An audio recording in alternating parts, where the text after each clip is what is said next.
السلام علیکم ویورز، آج کا ہمارا موضوع ہے قبیلہ اوس و خزرج میں خانہ جنگی۔ اوس و خزرج مدینے کے دو مشہور قبیلے تھے۔ ان میں سے ایک زمانے سے انبن تھی۔ آپ صلی اللہ علیہ وسلم نبی ہوئے تو یہ انبن پورے شباب پر تھی اور پہلے سے زیادہ اونچے پیمانے پر تھی۔ آپس میں تو تھی ہی، پڑوسی یہودیوں سے بھی ہو گئی، اس لیے ان میں ہمیشہ جنگی رہتی، کبھی اوس و خزرج میں، کبھی اوس اور یہود میں، کبھی خزرج اور یہود میں۔ اس طرح مدینے میں کسی نہ کسی طرح جنگ جاری رہتی تھی۔ ایک کی آگ بجھنے بھی نہ پاتی تھی کہ دوسری بھڑک اٹھتی، لیکن یہودی بڑے مکار اور چالوں کے بادشاہ تھے۔ انہوں نے سوچا کہ اوس و خزرج عموماً ایک ہو کر لڑتے ہیں، اس میں تو ہمارے لیے بڑا خطرہ ہے، سارے آدمی کٹے جا رہے ہیں، ساری دولت ڈوبتی جا رہی ہے۔ مدینے کے ہم سردار تھے، اب یہ سرداری بھی قوم دم توڑ رہی ہے۔ اب کوئی ایسی چال چلنی چاہیے کہ دونوں کے دل بالکل ہی پھٹ جائیں، کہ وہ ایک دوسرے سے کٹ جائیں اور جڑنے کا نام نہ لیں، آپس ہی میں لڑتے رہیں اور ہماری طرف مڑ کر نہ دیکھیں۔ چنانچہ یہی ہوا، دونوں ایک دوسرے کے نام سے جلنے لگے اور باہم ایک دوسرے کو مٹانے کے درپے ہو گئے۔ اب ذرا سی بات پر جنگ کے شعلے بھڑک اٹھتے اور بجھتے بجھتے ماہ و سال بیت جاتے۔ نتیجہ کیا ہوا؟ رشتہ یا قوت پارا پارا ہو گیا اور پھر ان کے اعضاء تھک کر چور ہو گئے۔ بے پناہ دولت تباہ ہو گئی اور نہ جانے کتنی انسان ضائع ہو گئے، پھر وہ بھی نہ مانے اور خون کی ہولی کھیلتے رہے۔ اس وقت یہودیوں کی پالیسی بھی کتنی گہری تھی، وہ ہارے ہوئے کی مخالفت کرتے اور جیتے ہوئے کی پیٹ ٹھوکتے تاکہ ایک دوسرے کے مقابلے میں بالکل ہی کمزور ہو جائیں، اور اس طرح ان کی قوت و شوکت بڑھے۔ ساتھ ہی وہ دونوں پر اپنی سرداری قائم رکھنے کی بھی کوشش کرتے، خود تو ایک اونچے کام چن لیتے اور تجارتی منڈیوں پر قبضہ کر لیتے اور ان کے لیے چھوٹے چھوٹے کام چھوڑ دیتے۔ پھر یہ لوگ موسیٰ علیہ السلام کے ماننے والے تھے، کتاب و شریعت کے حامل تھے، اور اوس و خزرج بت پرست تھے، اس لیے ان کو اس پر بھی بڑا ناز تھا۔ چنانچہ یہ اپنی بڑائی جتانے کے لیے انہیں آڑ دلاتے اور ان کے سامنے انجام کی نہایت بھیانک تصویر کھینچتے۔ حضور اکرم صلی اللہ علیہ وسلم کے سلسلے میں اپنی کتابوں کی پیش گوئیاں سناتے اور کہتے، ایک نبی آنے والا ہے، اس کا وقت بس قریب ہے، ذرا وہ آ جائے تب دیکھنا ہم کس طرح تمہارے چھکے چھڑاتے ہیں، ہم اس کے ساتھ ہو جائیں گے اور پھر آدیرم کی یاد تازہ کر دیں گے۔ عرصے تک مدینے والوں کا یہی حال رہا۔ اس وقت بھی یہی حالات تھے جب کہ اوس کا وفد قریش کو ایک اپنا حلیف بنانے آیا۔ اسی موقع پر آپ صلی اللہ علیہ وسلم کی اس سے ملاقات ہوئی اور آپ نے اسے اسلام کی دعوت دی تھی۔ ایاس بن معاذ نے اسی دم لبیک کہا تھا اور بقیہ نے ماننے سے انکار کر دیا تھا، کیونکہ اس وقت انہیں بس جنگ کی دھن تھی اور وہ اسی کے نشے میں چور تھے۔ لیکن اس وقت اوس نے گرچہ آپ صلی اللہ علیہ وسلم کی باتوں میں کوئی دلچسپی نہ لی اور بڑے روکھے پن سے انکار کر دیا، لیکن گھر روٹے تو دل پر کافی اثر تھا اور ذہن میں بار بار وہی باتیں گونج رہی تھیں۔ پھر اوس و خزرج میں جنگ کے تیز اور ہولناک شعلے بھڑک اٹھے۔ قریب تھا کہ پوری آبادی ان کی لپیٹ میں آ جاتی اور سب کے سب بھسم ہو جاتے، لیکن حسن اتفاق کے یہودی اوس سے مل گئے۔ اس طرح ان کی فتح ہو گئی اور جنگ کا فیصلہ ہو گیا۔ اب دونوں نے اپنی اپنی حالت پر نظر ڈالی اور جنگ کے اثرات و نتائج کا جائزہ لیا۔ انجام سامنے آیا تو دونوں کے آسان جاتے رہے۔ یہ دیکھ کر ان کے ہوش اڑ گئے کہ اس میں بے شمار جانیں ہلاک ہو گئی، بے پناہ مال تباہ ہو گیا، ساری قوت برباد ہو گئی اور جاہ و شوکت کا محل زمین پر آ رہا۔ نیز انہوں نے محسوس کیا کہ اب تو ہم یہودیوں کے غلام اور محکوم ہیں، جو ہارے ہیں وہ بھی اور جو جیتے ہیں وہ بھی۔ یہی وہ ہولناک جنگیں ہیں جو جنگ بعاث کے نام سے مشہور ہیں، جن کی تباہیوں اور بربادیوں کے قصے اب تک دنیا کو یاد ہیں۔ جنگ کا خوفناک انجام دیکھ کر دونوں قبیلے چونک گئے اور دونوں نے مل کر عزم کیا کہ اب ہم اتحاد اور محبت سے رہیں گے اور وقت پر ایک دوسرے کے دست و بازو بنیں گے۔ غرض ان میں صلح ہو گئی اور دونوں نے طے کیا کہ اوس و خزرج کا سردار ایک ہی ہو۔ اس کے لیے ان کی نظریں عبداللہ بن ابی پر پڑیں۔ یہ خزرج کا آدمی تھا، دانائی اور ہوشیاری میں مشہور تھا، حسن تدبیر میں ہر طرف اس کا چرچا تھا، اثر و رسوخ میں بھی وہ سب سے آگے تھا۔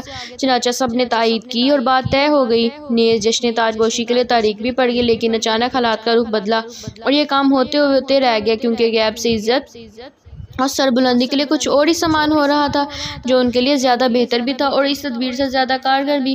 نبوت کا 10واں سال تھا۔ جنگ بعاث کے بعد محرم مہینے آئے تو خزرج کے 6 آدمی حج کے ارادے سے نکلے۔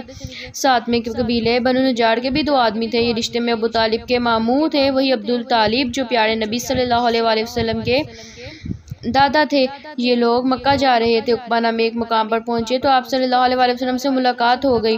دیکھتے ہی دیکھتے آپ نے پوچھا، کون ہیں آپ لوگ؟ انہوں نے جواب دیا، خزرج۔ آپ نے فرمایا، یہودیوں کے ہمسایہ؟ انہوں نے کہا، ہاں۔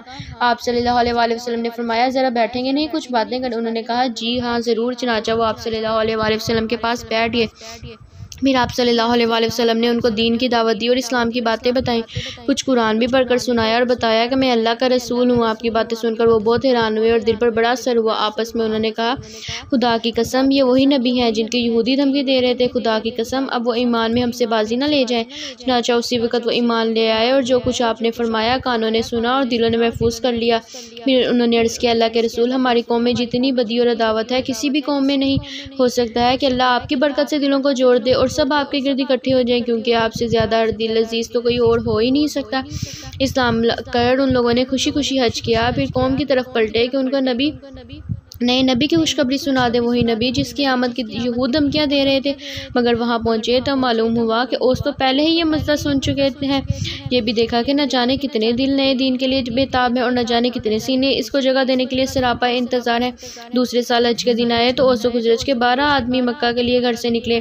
عقبہ میں آپ صلی اللہ علیہ وآلہ وسلم سے ملاقات ہوئی اور وہیں پر ان لوگوں نے اسلام قبول کیا، بیعت کی اور عہد کیا کہ اب شرک نہیں کریں گے، چوری سے دور رہیں گے، اولاد کو قتل نہیں کریں گے اور کسی پر بہتان نہیں لگائیں گے۔ آپ نے فرمایا اگر اس عہد کو نبھانا تو اللہ جنت دے گا، اگر ان میں سے کوئی برائی سرزد ہو گئی تو مولا کی مرضی پر ہوگا، چاہے تو معاف کر دے گا اور چاہے گا تو عذاب دے گا۔ یہی بیعت عقبہ اولا کے نام سے مشہور ہوئی اور یہ نبوت کے 11ویں سال ہوئی۔ پھر وہ لوگ مدینہ لوٹے تو آپ صلی اللہ علیہ وآلہ وسلم نے مصعب بن عمیر کو بھی ساتھ کر دیا کہ وہ اہل مدینہ کو قرآن پڑھائیں اور انہیں دین کے احکام سکھائیں۔ اس طرح مدینہ میں اسلام بہت تیزی سے پھیلا، لوگ پہلے ہی سے حق کے پیاسے تھے اور مدت سے اس کے لیے تڑپ رہے تھے۔